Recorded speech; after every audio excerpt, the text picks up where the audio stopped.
বরিশালে শিশু ধর্ষণ চেষ্টা মামলার আসামি সুজন নামের এক যুবক পিটুনিতে নিহত হয়েছে। রাতে শেরেবাংলা মেডিকেলে চিকিৎসাধীন অবস্থায় তার মৃত্যু হয়। এর আগে নগরীর ধান গবেষণা এলাকায় গণপিটুনির শিকার হয় যুবক।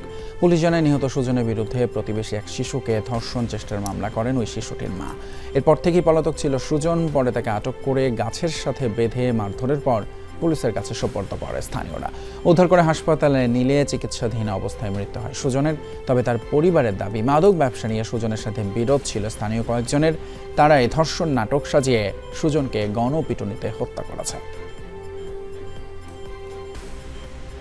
বাবার লইয়া গার্জেন আরো টাকা চাইছে, টাকা দিতে পারি নাই।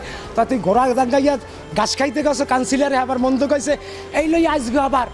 এই জন্যই বিহিত করে আমার পোলার ধরিয়ে মারছে। ও যাইয়ে আর কি একটা মাঠে ঘুমাইছে, তো ওই মাঠে ঘুমাইছে আর কি পোলাপান কইছে ভাই এরম অন্য জায়গায় আছে অগুই পোলাপান।